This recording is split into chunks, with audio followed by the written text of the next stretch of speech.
Okay, so today we're going to get into central angles. So in Unit A, we're going to get into circle relationships. So that's where we get into central angles. We're going to look at all these different words today. So central angles. A central angle is an angle whose vertex is at the center of a circle and whose sides are radii of that circle. So what does they mean? What do I mean by this? Give me 1 second. Okay. So what is a central angle? I did have a picture here, but I guess it's not showing. Basically, if I have a circle, the central angle will have a vertex, which is the center. So the vertex is the center. And then the sides are the radii. So radii go from the center to the outside of the circle. Like this. So this is the vertex. This part right here. And then each of the sides are considered radii or radiuses. Radius. And so the central angle is that which is created by those. So this area right here, that would be the central angle. Okay? So this is the central angle of a circle. Okay, so that's the central angle. So in circle D, segment DF, DE, and DG are radii of the circle. So let me show you what I mean by that. DF, this one right here, DE, and DG, those are all radii of the circle. So a circle has multiple radii, and radii are basically radiuses. Again, they go from the center of the circle to the outer edges, right? So in this one, we are saying those 3 radii. Okay, the degree measure of an arc of an angle is equal to the degree measure of the central angle that intersects it. One central angle of the circle D is DEG. So this one right here, this is one central angle. It's a central angle because its vertex D is at the center and it has 2 sides, which are radii, right? And so what this is telling us is that the measure of the arc will be equal to the central angle. So what does that mean? Well, that means this is an arc, by the way. What is created right here, that's what we consider our arc. Okay, so what it's telling us is that arc measure is equal to the central angle. So that means that this will also be equal to 57 degrees. Okay, so that's what it's saying right here. So the arc is equal to the central angle. Arc is equal to the central angle. Okay. Now we're going to look at different theorems that have to do with angles, chords, and arcs. So angle, chords, and arcs congruency theorem states, in a circle or in congruent circles, congruent central angles have congruent chords. So basically, if I have 2 circles which have congruent central angles, then their chords will be congruent. So this is a chord. A chord runs through the circle like this, right? So what it's telling me, if I have congruent central angles, then I have congruent chords. That's one of the criteria of these theorems. Congruent central angles, congruent chords. And here you can see again that chord. The chord runs from one side of the circle to the other side. Another criteria is congruent chords have congruent arcs. So if I have two circles that have congruent chords like I do here, then they will also have congruent arcs, meaning this arc is congruent to this arc right here. That's another criteria for that. And again, there you can see an example of an arc of a circle. Okay. And the next criteria is congruent arcs have congruent central angles. So if it has a congruent arc like it does here, well, then it will have a congruent central angle. Right? Again, these are the arcs. And then this will be my central angle, the one created right here. So this applies for us to be able to determine if two circles are congruent. If two circles are congruent, then they'll have congruent central angles, which means they have congruent chords. If they have congruent chords, then they'll have congruent arcs. And if they have congruent arcs, then they'll have congruent central angles. Okay. So let's use this information to solve a problem. So this is saying, given that circle O and circle H are congruent, it says angle JOK, so the central angle JOK, is 7x plus 3. And the central angle FHG is 8x minus 6.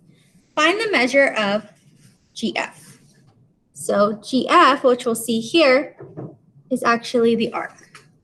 So we're looking for the measure of that arc. Well, if these two circles are congruent to each other, then their central angles are congruent to each other, right? And so because of that, we can put those equations equal to each other and solve for x. So plus 6, 7x plus 9 equals 8x minus 7x minus 7x. 8x minus 7x, x equals 9. Now I know that x is equals to 9. I can plug that in. So I'll do it to here. So 8, 9 minus 6. 8, 9 is 72 minus 6 is 66. So that means I know that my central angle is equal to 66. Well, how does that help me solve my arc? Well, like we saw before, the arc is equal to the central angle. So if my central angle is 66, then my arc will also be 66. So therefore, I'm able to find the measure of my arc, right? Because the arc is equal to the measure of my central angle, right? Okay. Does anyone have any questions about how I solved for the measure of my arc? Questions, concerns? Just to review, it's telling me my two circles are congruent. If my two circles are congruent, then their central angles are congruent. Because their central angles are congruent, we can equal them together to solve for x. Once we solve for x, we plug it in to find the measure of that central angle. And then we determine that the arc is equal to the measure of the central angle, meaning that those two measures will be the same. And after all, I'm looking for the measure of GF, which is my arc. Okay, so that's an overview. So that's the angles, chords, arcs, and congruency theorem. Now we're going to get into the radius tangent theorem. The radius tangent theorem says a tangent is a circle. A tangent to a circle is perpendicular to the radius and the circle intersecting the point of tangency. So what is a tangent? Well, a tangent looks like this. It runs on the outside of a circle and it meets the circle here. This circle is known as the point of tangency. Okay? So what does this mean? Well, this is saying that the tangent, this is the tangent of a circle, is perpendicular, so that means at a 90-degree angle, is perpendicular to the radius of a circle, which intersects the point of tangency. So it meets the point of tangency right there. So this is the radius. Okay, so that's what it's saying. So what does that mean? Well, that means what we can do is we can actually find the lengths of different radiuses, the lengths of tangents, and the lengths of different sides. So we'll be able to apply that. Here's an example.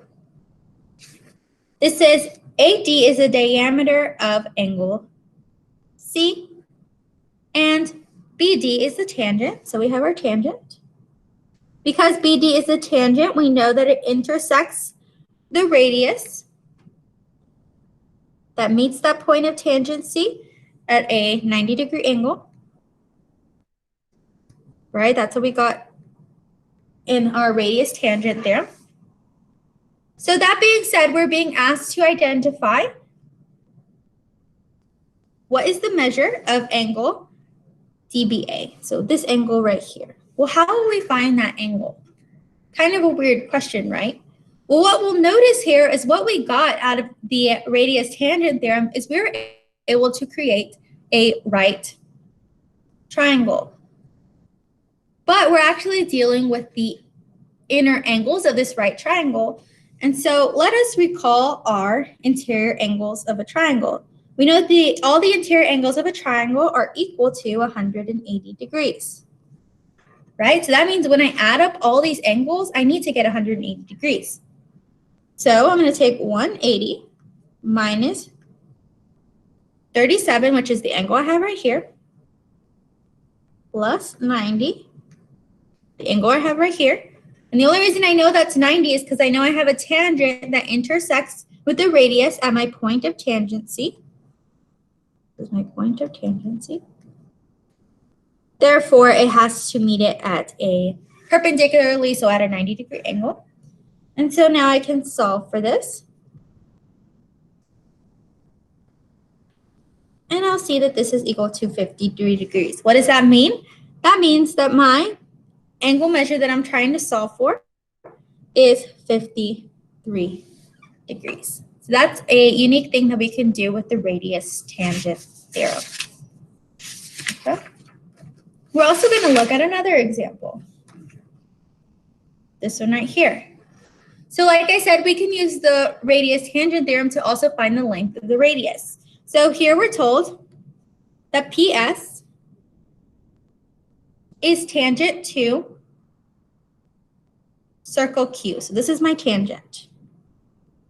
What does that mean? Well, if it's my tangent, then it should meet my radius at the point of tangency at a perpendicular angle, right? Because that was the criteria of the radius tangent theorem.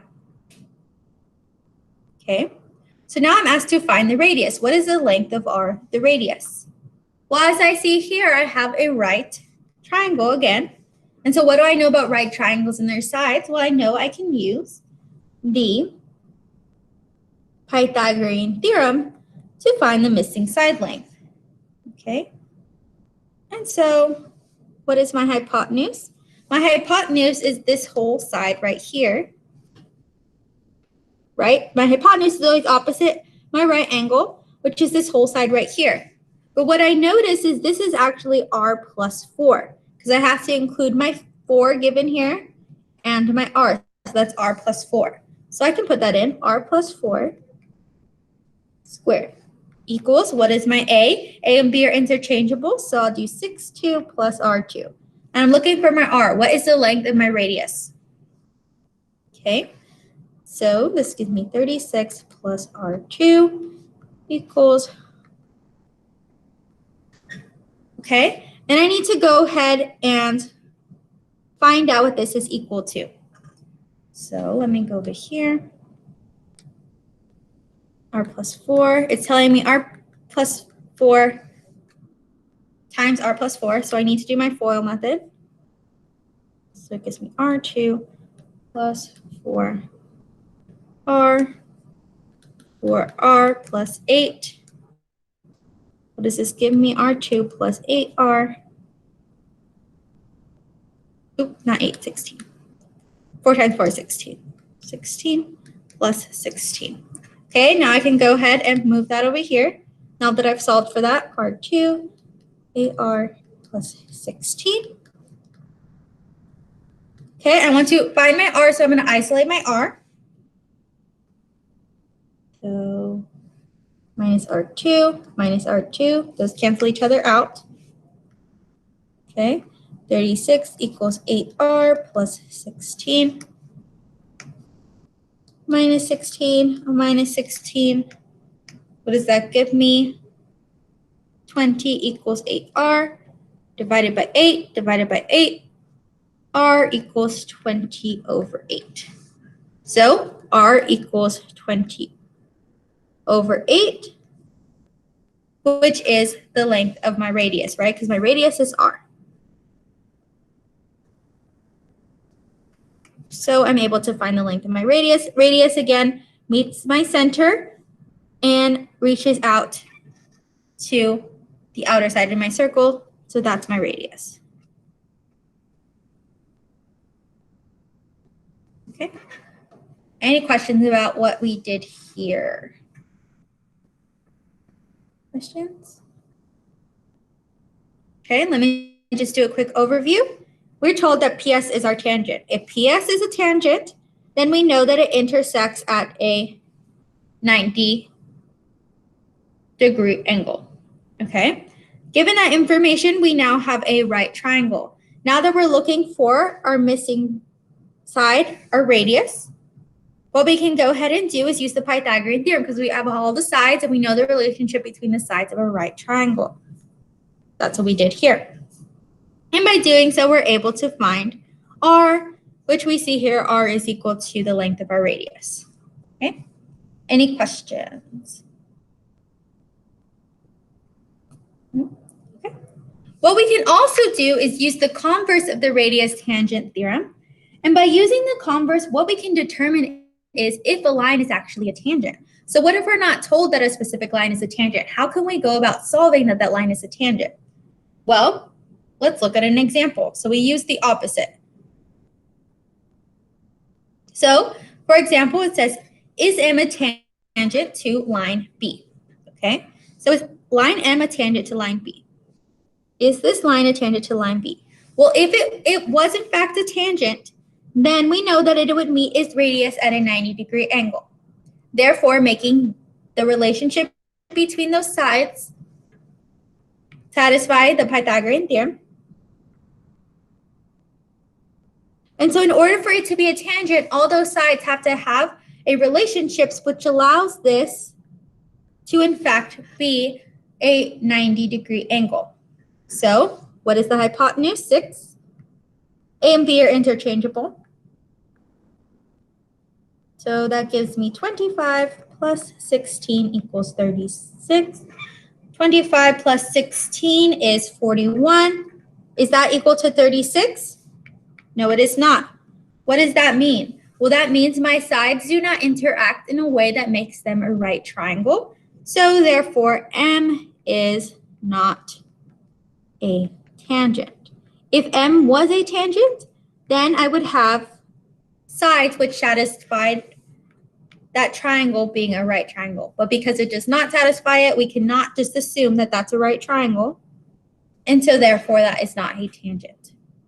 So we need to be told specifically that a line is a tangent line in order for us to just assume that that triangle is going to be a right triangle.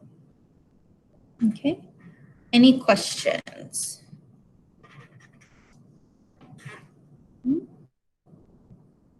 Okay, now let's just apply the converse and then we'll be good for today.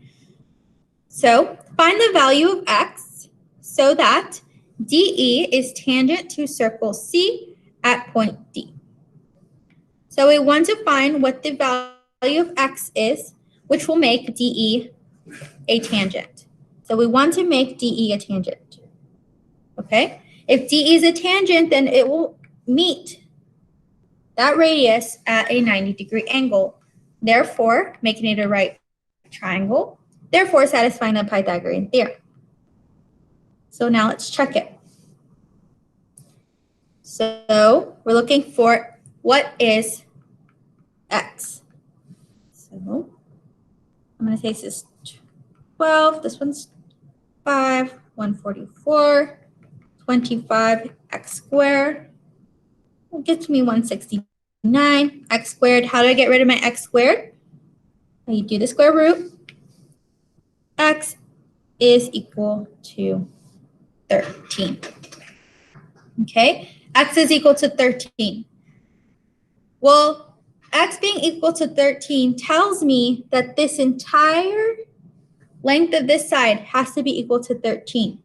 But what I'll notice is that x is actually equal to where E is and where E meets the outside of my circle. So how do I find this length over here? Well, the unique thing about radiuses is that all my radiuses, I have multiple radiuses in a circle, right? I can have one here, I can have one here, I can have one here, here. The unique thing about radiuses is that all the radiuses are equal distance from the outside of the circle, which means this is 5, this is 5, this is 5, this is 5, this will be 5, because this is also 5. So all my radiuses are equal to each other. And again, my radiuses are those from the center to the outside. So that's why this is a radius. From the center to the outside. Okay? So how can I find the actual value of x?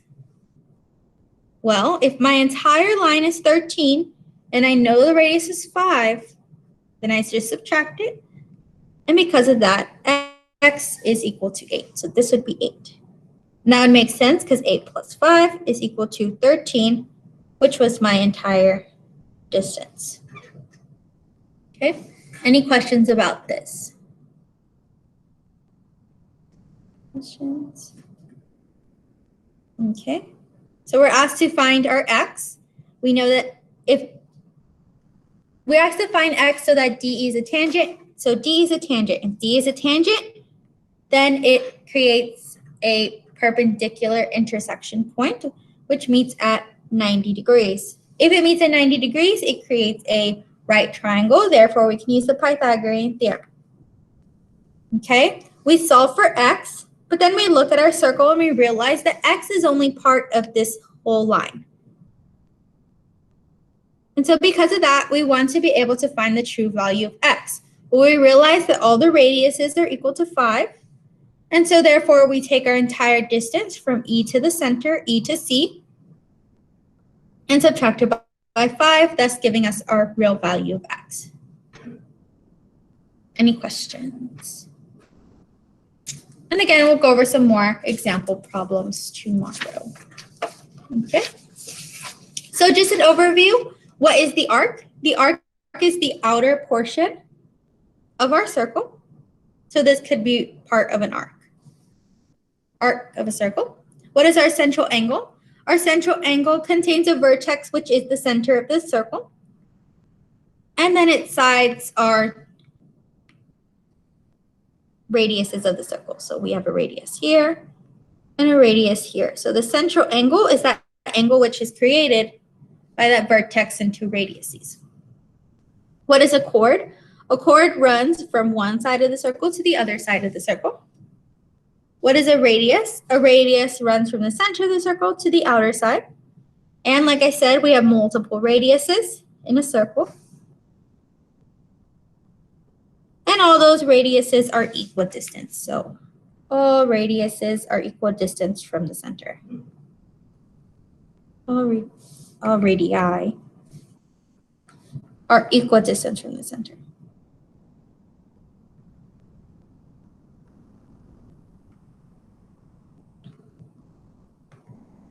What is our tangent? Our tangent is located on the outside of a circle, and it meets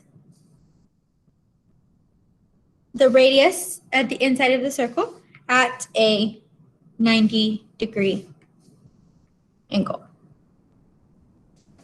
And then it meets it at the point of tangency, this point right here, which we'll also see here. Okay?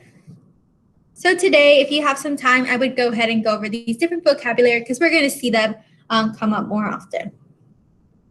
Okay? And then we also got our different theorems. Right? We have our first theorem, which is the angles, chords, arcs theorem, which tells us that we have central angles which are congruent, then we have chords which are congruent. If we have chords that are congruent, then we have arcs that are congruent. If we have arcs that are congruent, then we have central angles that are congruent. And that all is true if we do in fact have congruent circles. Okay. And then lastly, we have our radius tangent theorem, which tells us if something is a tangent, if a specific line is a tangent, then it is perpendicular to the radius, therefore meaning that it meets it at a 90-degree angle. Okay? And then lastly, we learned that we can use our converse to determine, is a line in fact a tangent?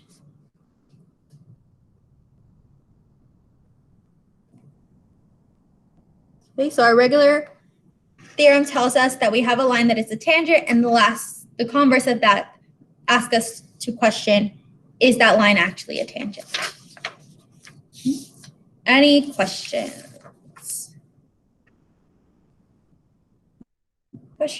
So tomorrow we'll look at example problems of how to use the angle, chords, arc theorem, and how to use the radius tangent theorems to solve different types of questions. Okay. All right. If there's no other questions, you guys may log off, and I'll see you for some practice problems tomorrow. Bye, guys.